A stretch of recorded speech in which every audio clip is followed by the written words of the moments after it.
کہ جمہوری نظام ہے یہاں پہ، لیکن افسوس یہ ہے کہ جمہوریت صحیح طرح سے پنپ نہ پائی. جو سیاستدان آئے انہوں نے ہر علاقے میں قابو میں کر لیا، یہاں تک کہ جو بھی جو پاورفل ہم نے صاحب نے اس لیے بنائی کہ ملک میں نظام ہو، وہ ملک کا تو وہ انہوں نے بنائی، بڑے شامل ہوئے اس سبق آپ پر لیکن افسوس یہ کہ ابھی تک اس میں کیونکہ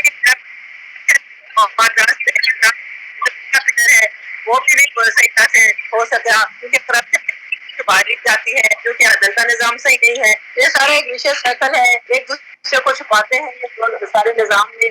اور جو ہے وہ عوام بیچارے جو ہے نا، عوام بیچارے سب سے زیادہ جو، کیونکہ ان کے پاس تو کوئی ریسورسز نہیں ہوتے ہیں، وہ بیچارے سب سے زیادہ شمار کھاتے ہیں. جس کے نام پہ جمہور کے نام پہ یہ ملک بنا، جمہوریت بنی، لیکن افسوس ہے یہ جمہوریت کا نظام. اور اب ہم نے جب کوشش کی خاص طور پہ عوام کو آہستہ 26 سال میں شعور آیا، واقعی ہمارے نظام بہت خرابی تھی، ہم لوگ تو دھوکہ کھاتے رہے لوگوں سے. اب ہم نے صحیح لوگوں کو آگے لے کر آنا ہے، ان کو چننا ہے جو ہمارے مفاد کی بات کریں، اور جو قصوروار ہو اس کو سزا ملے، نہ یہ کہ قصوروار پھرے اور بے قصور لوگوں کو جو چھوٹی موٹی کوئی کوتاہی کرتے تو ان کو بڑی بڑی سزائیں ملے. اس کے اوپر ہم نے بہت کام کر رہے ہیں، لیکن افسوس یہی ہے کہ نظام کی خرابی ہے جو ہمیں اس کام پہ مجبور کر رہی ہے کہ پاور کے ہم پا رہے 2/3 میجورٹی نہیں حاصل کر پائے ہم، کیونکہ دھاندلیاں ہوتی ہیں الیکشن میں، پھر اس میں بھی پھر اس کا بھی کوئی حساب نہیں ہے. آپ ووٹ پہ جاتے ہیں کہ ہمارے ساتھ دھاندلی ہوئی ہے، اس پہ بھی کوئی ری کاؤنٹنگ تک نہیں ہوئی ہمارے الیکشن پہ، ہم نے ابھی وہ بھی نہیں کی. لیکن بہت ساری ایسی چیزیں اس نظام کو جو ہے نا خراب کر رہی ہیں. پلس عدلیہ کو ہم زیادہ بات بھی نہیں کر سکتے کہ عدلیہ جو ہے وہ سمجھے کہ وہ ایک سیکرٹ کاؤ ہے، کیا اس کے خلاف تو آپ بات ہی نہیں کر سکتے. ابھی ہمارے ریسنٹلی ہمارے چیئرمین صرف یہ کہتے ہیں میں لیگل کیس کروں گا کہ آپ کا فیصلہ درست نہیں تھا، وہ اس پہ اتنی قیمتیں تو یہ عدالت لگائی کہ اوپر جرم عائد ہو جائے گی. یعنی کہ اب عدلیہ کو بھی ہم نے کلیم نہیں کر سکتے کہ عدالتیں اگر ہم نیب میں کیسز، ہماری حکومت میں نیب کے کیسز بنے، ہم نے لوگوں کو پکڑا جن پہ بہت سارے کیسز تھے اور عدالتیں ان کو چھوڑ دیں، تو یہ نظام اب کیسے صحیح ہوگا کہ وہ اس کا نظام کا یہی تھا کہ کے تھرو وہ اصلاحات لے کر آئے، اور وہ انشاءاللہ تعالیٰ اگر ہمیں موقع ملا دوبارہ ہمارے سامنے یہ اصلاحات لے کر آئیں گے اور ایک صحیح انتظام کا نظام قائم کریں گے. ٹھیک ہے ڈاکٹر صاحبہ، آپ ساتھ رہیے گا، میں دوبارہ آپ کی طرف آتا ہوں. حضرت بٹی صاحب، میرا سوال آپ کے سامنے یہ ہے، ڈاکٹر صاحبہ یہ فرما رہی ہے کہ 2/3 میجورٹی کے ساتھ تحریک انصاف دوبارہ اقتدار میں آئے گی تو احتساب کا عمل وہیں سے شروع کیا جائے گا جہاں پر چھوڑا تھا، اور ہم نے کچھ کام کیا ہے. یہ علیحدہ بات ہے کہ ہماری حکومت چلی گئی. آپ کا سیاسی نظام کمزور ہونا، سیاستدان مضبوط ہونا، احتساب کا مختلف متنوع چہرے والا ایک بیانیہ ہونا، اس بارے میں آپ کا نقطہ نظر کیا ہے؟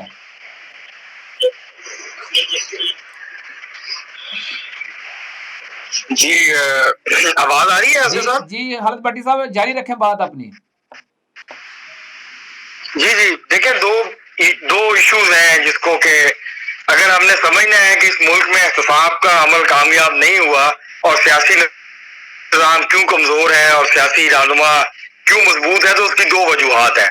اگر آپ سیاسی نظام کو لیں تو سیاسی نظام کی بنیاد سیاسی جماعتیں ہوتی ہیں. جب تک سیاسی جماعتیں جمہوری طور پہ منظم نہیں ہوں گی اوپر سے لے کے نیچے تک، جب تک سیاسی جماعتیں اداروں کا روپ نہیں دھاریں گی، وہ institution as institution political institution ملک کے اندر ڈیولپ نہیں ہوں گی، مضبوط نہیں ہوں گی. وہ ہماری سیاسی جماعتوں کا مسئلہ کیا، المیہ کیا ہے؟ ہماری جو پولیٹیکل پارٹیز ہیں یہ گھومتی ہیں انتخابی سیاست کے گرد، اور انتخابات کے لیے کامیابی حاصل کرنے کے لیے ہماری سیاسی جماعتیں، ہمارے سیاسی رہنما بلا تفریق، آپ کسی کا بھی نام لے لیں، وہ اپنے اصولوں کو کمپرومائز کرتے ہیں، وہ اپنے نظریات کو کمپرومائز کرتے ہیں, وہ ان لوگوں کو ساتھ ملاتے ہیں جن کا ان کے نظریات سے, ان کے کاز سے کوئی تعلق نہیں ہوتا. دیکھیں, کیونکہ ظاہر ہے آپ کو ایک تعداد چاہیے, پارلیمانی سسٹم ہے, آپ کو تعداد چاہیے. ہم پولیٹیکل پارٹیز کو مضبوط نہیں کرتے, جماعتوں کو نیچے تک منظم نہیں کرتے, ہم پولیٹیکل ورکرز کی ٹریننگ نہیں کرتے, ہم نئے لوگوں کو انکریج نہیں کرتے کہ وہ سیاست کا حصہ بنے. اور جب ہم یہ کام نہیں کرتے تو کچھ عرصے کے بعد پھر جو سیاسی قیادت ہے وہ یہ بہانہ تراشتی ہے, وہ بہانہ ڈھونڈتی ہے, اور پھر اس کو ایک لیم ایکسکیوز کے طور پہ استعمال کرتی ہے کہ دیکھیں جی 20 سال ہو گئے ہیں, ہمیں لوگ ووٹ نہیں دیتے, ہمارے پاس تگڑے کینڈیڈیٹ نہیں ہے, اور اس لیے ہمیں جو ہے وہ مضبوط امیدواروں کی ضرورت ہے. تو جب تک آپ مضبوط امیدواروں کی تلاش میں رہیں گے, ان کو ساتھ ملا کے سیاست کرتے رہیں گے, کرپشن بھی ہوگی, سیاست بھی مضبوط نہیں ہوگی, شخصیات مضبوط ہوں گی. اور مثلا اس وقت اگر آپ پاکستان کے جو پورا پارلیمانی نظام ہے, مسلم لیگ نون, JUIF, Pakistan Tehreek Insaf, Pakistan Peoples party, ANP, جتنی بھی پولیٹیکل پارٹیز ہیں, یہ 1200 سے 1300 خاندان ہیں جو پاکستان کی پارلیمانی پالیٹکس پہ حاوی ہیں, ان کا غلبہ ہے. اور ان میں سے بہت سے وہ ہیں جو ہر الیکشن سے پہلے پارٹی بدلتے ہیں. تو اس وجہ سے پولیٹیکل پارٹیز نیچے بہت کمزور ہیں, مضبوط نہیں ہیں, منظم نہیں ہیں, اور سیاسی قیادت کے درمیان اور عام جو ورکرز ہیں, جو ممبرشپ ہے, اس کے درمیان بہت بڑی خلیج حائل ہے. ٹھیک ہے. اور یہی وجہ ہے کہ ہمارا سیاسی نظام کمزور ہے, کیونکہ جس بنیاد پہ سیاسی نظام کھڑا ہے, سیاسی جماعتیں, وہ کمزور ہے. دوسری طرف آتے ہیں ہم احتساب. احتساب کو بدقسمتی سے 75 سالوں سے صرف انتقام کے لیے استعمال کیا گیا ہے. آپ ایوب خان کے دور سے شروع ہو جائیں اور اس حکومت تک آ جائیں, لیکن جس کی حکومت ہوتی ہے اس کا احتساب نہیں ہوتا. بٹی صاحب, میرا سوال یہاں یہ ہے, لیکن اگر ایک سابقہ جو دور ہے عمران خان کی حکومت کا, اگر اس کو ملاحظہ کیا جائے تو کم از کم احتساب کا عمل جو ہے اس کا آغاز ضرور ہوا ہے. کسی نہ کسی حد تک جو ہے انہوں نے جو بدعنوان عناصر تھے, چاہے وہ حکومت میں تھے پہلے, چاہے وہ سیاسی اشرافیہ تھی, چاہے وہ انتظامیہ تھی, ان کے گرد گھیرا تنگ ضرور ہوا ہے. اسی وجہ سے اب اسی کی ایک بنیادی دیکھ لیں اب چیز کے, جیسے ہی اب امپورٹڈ سو کالڈ امپورٹڈ حکومت آئی ہے تو انہوں نے سب سے پہلے نیب کے پر کاٹ دیے ہیں. اچھا, یہ پہلی دفعہ پہلی بار جو ہے کاروباری لوگوں کے لیے اور بیوروکریسی کے لیے پر کس نے کاٹے تھے؟ نیب کے, تحریک انصاف کی حکومت نے. جب احتساب کے قوانین میں بڑے پیمانے پہ تبدیلیاں کی گئی تھی تو اس کا مقصد یہ تھا کہ جو بزنس مینوں کی شکایات ہیں, جس طرح سے نیب ان کو ٹریٹ کرتا ہے, جس طرح بیوروکریسی کام نہیں کر رہی تھی اور وہ سائن نہیں کرتے تھے فائلوں کے اوپر, کیونکہ ان کو پتا تھا کل کو, کیونکہ ہوتا کیا ہے ہمارے ہاں, جب بھی کوئی حکومت تبدیل ہوتی ہے تو پچھلی حکومت کے ساتھ جو کام کرنے والے بیوروکریٹس ہوتے ہیں, افسر شاہی ہوتی ہے, ان کو پھر مجبور کیا جاتا ہے, یا تو ان کو جو ہے وہ دباؤ ڈالا جاتا ہے کہ وہ اپنے منسٹرز اور پولیٹیشنز کے نام لیں, ان کے خلاف وعدہ ماف گواہ بنے, نہیں تو پھر ان کو نیب اٹھا لیتا ہے. اور ان کی شکایات کو دور کرنے کے لیے احتساب قوانین میں بڑے پیمانے پہ تبدیلیاں ہوئی تھی, صرف پولیٹیشین رہ گئے تھے. اب پولیٹیشنز کا زور چلا ہے تو انہوں نے بھی کچھ تبدیلیاں اس کے اندر کر لی ہیں. ٹھیک ہے, آپ دیکھیں یہ نہیں ہو سکتا جب تک آپ احتساب سب کے لیے عملی طور پر نہیں کریں گے. ٹھیک ہے, جب تک آپ پولیٹیکل بیسس پہ. جی, یہ سوال جو ہے ڈاکٹر صاحبہ کے سامنے رکھتے ہیں. ڈاکٹر صاحبہ, آپ کا کیا نقطہ نظر ہے کہ احتساب سب کے لیے, اور احتساب جب یکساں ہوگا تو یقینی طور پر اداروں میں جو موجود بدعنوانی ہے اس کا سر دست خاتمہ کلا کما ہو سکتا ہے. ڈاکٹر صاحبہ, آپ کا نقطہ نظر اس حوالے سے کیا ہے؟ دیکھیں جی, بالکل اس میں کوئی دو رائے نہیں ہے کہ سب کے لیے برابر ہو. میں آپ کو پہلے ہی بتایا, میں نے تحریک انصاف تو بنائی اسی لیے گئی تھی کہ سب کا ایک انصاف ہو, ایک قانون سب کے لیے ہو, کوئی قانون سے ابو نہ ہو. اگر بیوروکریسی نے ہمارا ساتھ نہیں دیا, کیونکہ یہ 35 سال سے جو حکومتیں کر چکے تھے لوگ, ان کے ساتھ تھے. بیوروکریسی نے ہمارا جب PTI کی گورنمنٹ آئی تو انہوں نے ساتھ دن نہیں دیا, ہمیں بہت بہت رکاوٹیں آئی, بہت مسائل آئے, اس کے باوجود جتنا ہم کوشش کر سکتے ہیں 3 سالوں میں ہم بہت کچھ کرنے کی کوشش کی. اور بڑے بڑے جو ہے نا لوگ جو اقتدار کے دائرے میں آئے, ہمارے اپنے جہانگیر ترین صاحب تھے, علیم خان صاحب تھے, ان کو بھی ایسا آنا پڑا. تو ہم نے کوشش کی کہ کوئی بھی سے بچ نہ پائے, لیکن ظاہر تھوڑی بہت کوتاہیاں کمزوریاں تو ہوں گی نظام میں, جس کی وجہ سے مکمل طور پہ ابھی آپ تبدیلی نہیں کر سکے. لیکن ہمیں تھوڑا اور ٹائم ملے اور اس میں آہستہ آہستہ اداروں کو اس کی احتساب کی طرف لے کر آئیں گے, جو کہ سب کے لیے برابر ہو. کوئی نہ کوئی جو ہے نا لوپ ہول نکل آتا ہے, کوئی اپنے دو سے لڑا کے کوئی نہ کوئی اس کو یا تو خریدا جاتا ہے, جیسے آپ نے سنا ہوگا یہ خرید و فروخت ہوتی ہے, یا اور کوئی طریقے ہوتے ہیں جس کو ڈرا دھمکا کے ان کو چینج کیا جاتا ہے, سزاؤں کو بدلا جاتا ہے. وہ یہ سب چیزیں ان میں ٹائم لگے گا. یہ اس ملک میں جب جڑوں میں بیٹھ گئی ہے نا یہ چیزیں, ان کو ظاہر ہے ٹائم لگے گا. اور ہم نے ہماری پارٹی واحد پارٹی الیکشن بھی ہوئے, پارٹی کے اندر جمہوریت ہے, ہمارے کوئی باپ بیٹا یا رشتہ دار نہیں لگایا خان صاحب نے کسی کو اپنے نہ ان کے. تو اسی طرح ان کے جو ہے نا ٹیم میں جو بھی خرابی کوتاہیاں ہوئی ان کو آہستہ چھانٹی کی گئی. تو یہ آہستہ ٹائم لگتا تھا, لیکن کوشش ہم نے بہرحال. ٹھیک ہے, دوبارہ ڈاکٹر صاحبہ آپ سے متوجہ ہوتے ہیں. حضرت بھٹی صاحب, میرا سوال یہاں آپ کے سامنے یہ ہے کہ سو کال امپورٹڈ حکومت اور عمران خان کے درمیان واقفان حال یہ کہتے ہیں کہ سب سے بڑا جو فرق ہے وہ کرپشن کا بیانیہ ہے, کرپشن کے خلاف احتساب کا بیانیہ ہے, اور اس کو عمران خان نے ببانگ دغل کیش بھی کروایا ہے. آپ اس بارے میں کیا کہتے ہیں؟ دیکھیں نا, بیانیے تو ظاہر ہے روز یہاں ہماری سیاسی قیادت جو ہے وہ روز بیانیے بدلتی ہے, کبھی کوئی بیانیہ ہوتا ہے کبھی کوئی بیانیہ ہوتا ہے. نظریات اور بیانیے میں یہی فرق ہے. نظریات آپ کے مستقل ہوتے ہیں, اصول آپ کے مستقل ہوتے ہیں, بیانیہ آپ صبح کوئی لے لیں شام کو کوئی لے لیں, اس سے کوئی فرق نہیں پڑتا, آپ بدل سکتے ہیں جب چاہیں. اسی لیے ہماری سیاست اب نظریات پہ نہیں ہوتی, بیانیے پہ ہوتی ہے. اور ہم اس پہ بڑے خوش ہوئے تھے, ہم نے شادیانے بجائے تھے خوشی کے جب نظریاتی سیاست کا خاتمہ ہوا تھا, اور ہم نے یہ کہا کہ نظریاتی سیاست ختم ہو گئی ہے, رائٹ لیفٹ کی سیاست نہیں ہوگی, اب صرف صحیح اور غلط کی سیاست ہوگی. تو صحیح اور غلط کا فیصلہ آپ کس بنیاد پہ کریں گے اگر آپ اصولوں اور نظریات کو ایک طرف رکھ دیں گے؟ تو ایشو یہ ہے, یہ جو ان کے درمیان مسائل ہیں, جو پرابلمز ہیں, مثلا عمران خان صاحب کی حکومت نے دعوے بہت کیے, ایک بھی بڑی ریفارم جو ہے پی ٹی آئی کی حکومت 44 ماہ میں اپنے نہیں کر پائی.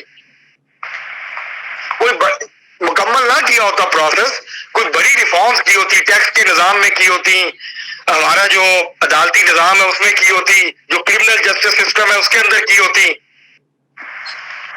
جب تک آپ اس پورے سٹرکچر کو چینج نہیں کریں گے نا, تو یہ اس طرح کے معاملات چلتے رہتے ہیں. مثلا آپ پوچھ لیں کسی عام آدمی سے, جائیں سروے کریں, پوچھ لیں کہ کیا کوئی بڑا فرق عام آدمی کو نظر آتا, کیا تھانوں میں کرپشن بند ہوئی خان صاحب کے دور میں, کیا عدالتوں جو نچلی عدالتیں ہیں اس کا جو عملہ ہے اس نے رشوت لینی چھوڑ دی, کیا سرکاری دفاتر میں خان صاحب کے دور میں بغیر رشوت کے کام ہونے شروع ہو گئے تھے؟ وہ لوگ آپ کو بتا دیں گے کہ کیا ہوا خان صاحب کے دور میں اور اس حکومت کے دور میں کیا ہو رہا ہے. یہ سسٹم ہے, جو بھی حکمران آتا ہے اس سسٹم کو پروٹیکٹ کرتا ہے اپنے سیاسی مفادات پورے کرنے کے لیے. یہی سوال ہم ڈاکٹر صاحبہ کے سامنے رکھتے ہیں. ڈاکٹر صاحبہ, میرا سوال آپ کے سامنے یہ ہے کہ کیا آپ کی حکومت جب دوبارہ برسر اقتدار آئے گی تو کیا آپ کرپشن کو یا جو بدعنوانی ہماری جڑوں میں پیوست ہو چکی ہے اس کو روکیں گے, یا اس کا ایک حصہ بن جائیں گے جس طرح کے مخالفین جو ہیں وہ الزام تراشی کرتے ہیں؟ دیکھیں جی, آپ یقیناً یہ سمجھتے ہوں گے کہ ہماری بہت مجبوریاں تھیں 3 سالوں میں, کیونکہ ہمارے پاس 2/3 اکثریت نہ ہونے کی وجہ سے. اس کے علاوہ ہمارے جو الائنس تھے جو ہمارے, وہ بھی ہم آنکھیں دکھاتے تھے, ہمارا ساتھ نہیں دے رہے تھے, ورنہ تو ہم نے بہت ساری جو ہے نا اصلاحات کی طرف گئے. ہم جوڈیشل ریفارمز, الیکٹورل ریفارم جو بھی کرنے کی کوشش کی, انہوں نے اس پہ رکاوٹیں ڈالی. اور اب آپ دعا کیجئے کہ ہم 2/3 اکثریت کے ساتھ آئیں تاکہ ہمارے پاس کوئی رکاوٹ نہ ہو. اور جو ہم نے وعدے کیے, ہمارے جو مینیفیسٹو میں بھی باتیں شامل ہیں, ہمارے جو ویژن ہمارا جو ہے کہ ہم اس ملک میں احتساب کا نظام, انصاف کا نظام قائم کریں, تو وہ اس پہ تھوڑی رکاوٹیں تھیں پہلے، وہ اب دوبارہ اگر 2/3 اکثریت سے آتے ہیں تو یہ سب ریفارمز ہمارے پائپ لائن میں ہیں. ہم نے تو ایون ججز کی تعداد بڑھانے کا جو بل لے کر آئے اس پہ بھی رکاوٹیں انہوں نے کھڑی کر دی کہ ہم نے کہا کہ سالہ سال لوگ جو ہے وہ کیسز میں پینڈنگ رہتے ہیں، تو اگر ججز کی تعداد بڑھا دی جائے تو اس پہ بھی ان کو اعتراض تھے. یہ دیکھیے جو ہم نے نیٹ میں، اب دیکھیے نیٹ کے انہوں نے کس طرح سے ہم نے جو کی تھی ریفارمز کرنے کی کوشش کی، وہ بھی انہوں نے اب باتیں سارے ختم کر دی ہیں. تو یہ چیزیں جو ہے نا، یہ اس کو ظاہر ہے ہمیں 2/3 اکثریت ملے گی تو ان شاء اللہ تعالیٰ ہم نے جو عوام سے وعدے کیے ہیں اس کے مطابق ہم نے کام کرنا ہے اور ملک میں انصاف کا نظام لے کر آنا ہے. ٹھیک ہے ڈاکٹر صاحبہ، دوبارہ آپ کی طرف آؤں گا. حلال بھٹی صاحب، آپ کا تجزیہ کیا کہتا ہے؟ تحریک انصاف کی مقبولیت اوج سریہ کی بلندی پر ہے اس وقت، اور اس میں دو رائے نہیں ہے کہ عمران خان یقینی طور پر مقبول ترین ہے. جو حکومت ہے وہ اچھے کام کر رہی ہے، کسی حد تک پیٹرول کی قیمتیں کم کی ہیں، مہنگائی کو، ڈالر کے ریٹ کو کم کرنے کی بھی کوششیں جتن جاری ہیں، لیکن اس کے باوجود ان کی اہمیت ہر گزرتے ہوئے دن کے ساتھ کم ہوتی جا رہی ہے. مقبولیت پر اچھی خاصی قد لگ چکی ہے. تو کیا تحریک انصاف 2/3 اکثریت لیتی ہوئی خالد بٹی صاحب آپ کو نظر آ رہی ہے؟ جی میں وہی عرض کر رہا تھا کہ مجھے نہیں لگتا، اس کی کچھ وجوہات ہیں، اور ابھی یہ کہنا بہت قبل از وقت ہے. یہ بات ہم اس وقت کر سکیں گے صحیح طور پہ جب الیکشن جو ہے اس اناؤنس ہو جائیں گے اور الیکشن کا ماحول بن جائے گا. کیونکہ اگر تو اسی مہنگائی کے ساتھ اور اسی قسم کی معیشت کے ساتھ موجودہ حکومت جو ہے وہ الیکشن میں گئی تو ظاہر ہے اس کو نقصان ہوگا. اس کی مقبولیت جو ہے ظاہر ہے وہ دوبارہ سے کھڑی نہیں ہو پائے گی. اور یہ ذہن میں رکھیے گا کہ جب ہم بات کرتے ہیں مقبولیت کی، مقبولیت کم زیادہ ہوتی رہتی ہے، کوئی ایسا مسئلہ نہیں ہے. تحریک انصاف کی مقبولیت میں بھی جب حکومت میں بھی تو کمی آئی تھی، اب جب وہ حکومت سے باہر آئے ہیں تو خان صاحب اس اپنی جو مقبولیت تھی، مجھے یہ لگتا ہے کہ 2018 کی سطح پہ جا کے کھڑی ہو گئی ہے تحریک انصاف کی جو مقبولیت ہے پورے پاکستان میں. اب مسئلہ یہ ہے کہ جو مخالفین ہیں تحریک انصاف کے، ان کی مقبولیت میں کمی آئی ہے. اب دیکھنا ہوگا جب الیکشن ہوگا کہ کیا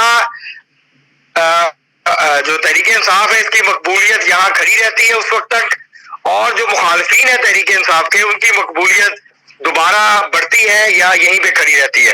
ہاں یہ میں مانتا ہوں کہ آج اگر الیکشن ہو تو تحریک انصاف جو ہے اس کو 2/3 نہ صحیح تو کم از کم سادہ اکثریت ملنے کا امکان ہے. کہ تحریک انصاف بغیر کسی دوسری پارٹی کی مدد کے اپنی حکومت بنانے کی پوزیشن میں مجھے بالکل لگتا ہے کہ اس وقت ہے اگر فیئر اینڈ فری الیکشن ہوں گے. کیونکہ جو مخالف پارٹیاں ہیں، مسلم لیگ نون ہے، MKM ہے، پیپلز پارٹی ہے اور دیگر جو پارٹیاں ہیں، ان کی پوزیشن اس وقت آج سے 8 ماہ پہلے یا سال پہلے اگر دیکھیں تو اس سے کمزور ہوئی ہے. تحریک انصاف کی پوزیشن مضبوط ہوئی ہے، اس میں تو کوئی شک نہیں ہے، اور امکان ہے اس بات کا کہ تحریک انصاف سادہ اکثریت لے لے. لیکن 2/3 اکثریت لینے کے لیے تحریک انصاف کو یہ جو کوئی 55-57 سیٹیں ہیں بلوچستان کی اور انٹیریئر سندھ کی، اس پہ بہت محنت کرنی ہوگی. وہاں تحریک انصاف جیتنے کی پوزیشن میں نہیں ہے، تو تحریک انصاف کو اس طرف توجہ دینی پڑے گی. ٹھیک ہے. تو پھر اگر جی ڈاکٹر صاحبہ، میرا سوال آپ کے سامنے آخری سوال ہے، ذرا جواب دیجیے گا. ڈاکٹر صاحبہ آپ لائن پر موجود ہیں؟ جی بالکل ہوں جی. سائفر کا معاملہ کیا ہے؟ آڈیو لیکس کا دورہ ہے. پالیٹکس آف لیکس جو ہے وہ اپنے آغاز پر بلکہ اپنے عروج پر ہے.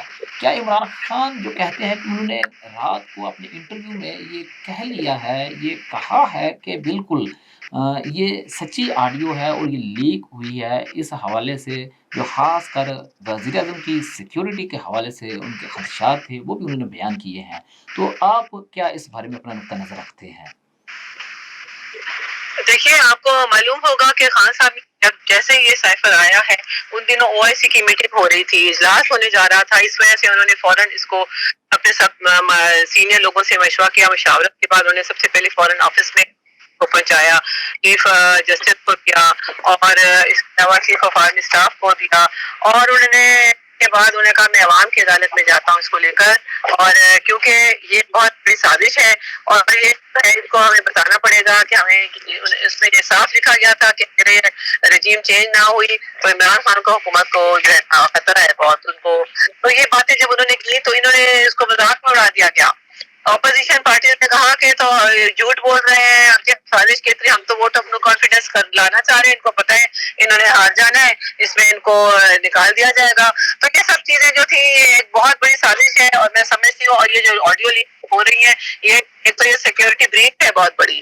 دو اس میں باتیں ہیں، ایک تو یہ سیکورٹی بریچ ہے کہ پی ایم آفس سے لیکس ہو رہے ہیں، دوسری بات یہ لیکس میں جو مواد ہے وہ تو اور بھی زیادہ پریشان کن ہے کہ شہباز شریف جو کہ ان کی بھانجی بھتیجی وہ فرما رہی ہیں کہ انڈیا سے منگوائی جائیں، گریڈ پین منگوائے جائیں، جن کے سامنے ٹریڈ بند کی ہوئی ہے. دوسرے انہوں نے کہا کہ صحت کارڈ بند کر دیے جائیں.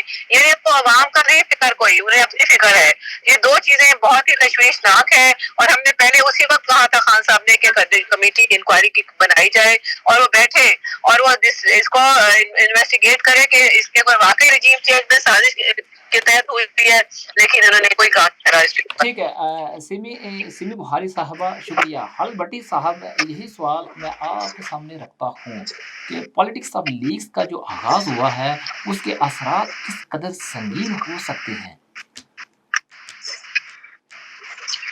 مجھے نہیں لگتا اس کے کوئی اثرات ہوں گے، کیونکہ جو ووٹر جس پولیٹیکل پارٹی کا ہے وہ اپنی قیادت کو بلائنڈلی فالو کرتا ہے. اس کو وہ اس کے کچھ بھی آپ کر لیں اس کے حوالے سے وہ اپنی پارٹی کے ساتھ ٹک رہتے ہیں، اور کوئی بھی جو اس طرح کی چیزیں آتی ہیں وہ پارٹی کی عادت بڑے آرام سے، میں صرف تحریک انصاف کی بات نہیں کر رہا، ساری پولیٹیکل پارٹیز کی بات کر رہا ہوں، وہ بڑی آسانی سے کہہ دیتی ہیں کہ یہ مخالفین ہمارے خلاف سازش کر رہے ہیں، ہمیں کمزور کرنے کی کوشش ہو رہی ہے اور وغیرہ وغیرہ. تو ہر پولیٹیکل قیادت یہی کرتی ہے. تو اس وقت جو سچویشن ہے یہ آڈیو لیکس کا معاملہ ہے، باقی آپ جو مرضی کر لیں. دیکھیں میری بڑی اس پہ کلیئر پوزیشن ہے کہ اپوزیشن یا آج کی جو حکومت ہے یا حکمران پارٹیاں ہیں، ان کو عمران خان صاحب کا مقابلہ سیاسی طور پہ کرنا چاہیے. یہ مقدمات، یہ ٹیکنیکلی ناک آؤٹ جو خان صاحب کرتے رہے اپنی اپوزیشن کے ساتھ، اس حکومت کو یہ نہیں کرنا چاہیے. اور اگر یہ خان صاحب کا مقابلہ سیاسی طور پہ انتخابی میدان میں نہیں کر سکتے تو انہیں اپنی شکست تسلیم کر لینی چاہیے، مان لینا چاہیے الیکشن سے پہلے ہی. تو اس طرح کے جو معاملات ہوتے ہیں وہ بیسکلی یہ ہوتا کیا ہے، خان صاحب کیوں کرتے تھے؟ اس لیے کہ ان کی جو ووٹرز اور سپورٹرز ہیں ان کو خوش کیا جا سکے، ان کو یہ اطمینان دلایا جا سکے کہ دیکھیں ہم نے شہباز شریف کو جیل میں ڈال دیا، ہم نے حمزہ شہباز کو جیل میں ڈال دیا، ہم نے دوسرے تیسرے ان کو آصف زرداری کو جیل میں ڈال دیا، فریال تارپور کو ہم نے ہاسپٹل سے رات کو اٹھا کے جیل میں ڈال دیا. تو یہ اپنے ووٹرز کو مطمئن کرنے کے لیے اقدامات کیے جاتے ہیں. یہ حکومت بھی کرنے کی کوشش کر رہی ہے، کیونکہ جب آپ حکومت میں ہوتے ہیں تو لوگ آپ سے پوچھتے ہیں کہ آپ کیا کر رہے ہیں، ٹھیک ہے، تو اس کو سیٹسفائی کرنے کے لیے ان کو پھر اس طرح کے اقدامات اٹھائے جاتے ہیں. تو میرا نہیں خیال ہے، دیکھیں نا افضل صاحب، یہ پہلی بار نہیں ہوا یہ آڈیو لیکس. ٹھیک ہے بٹی صاحب، یہ ہمیشہ سے وقت کم ہے. بٹی صاحب، آپ کا اور ڈاکٹر سیمی بخاری صاحبہ کا بہت شکریہ، آپ نے خصوصی طور پر ہمیں وقت دیا.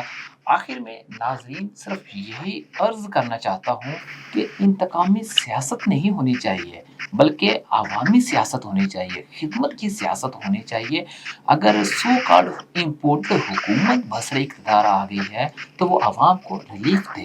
اور یہ بات بھی جو حل بھٹی صاحب فرما رہے تھے کہ سیاست کے میدان میں جب آپ مقابلہ کرتے ہیں دوسری قیادت کا، سیاسی جماعتوں کا، تو یقینی طور پر صاف اور شفاف الیکشن کی فضا میں آپ مقابلہ کرنے کی اہلیت اور صلاحیت رکھتے ہیں تو ضرور کریں.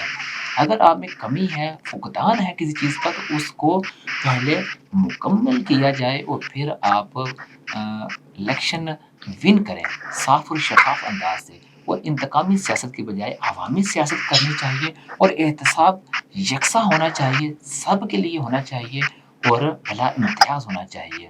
جب قانون کی، آئین کی بالادستی ہوگی، احتسابی قوانین کی بالادستی ہوگی، بلا امتیاز وہ رائج کیے جائیں گے، تو اس کا ڈیفینیٹلی جو ریلیف ہے وہ عوام تک پہنچے گا. پروگرام کا وقت ختم ہوا چاہتا ہے. اسد نواز وڑائچ کو اجازت دیجیے۔ اللہ تعالیٰ آپ کا حامی و ناصر ہو۔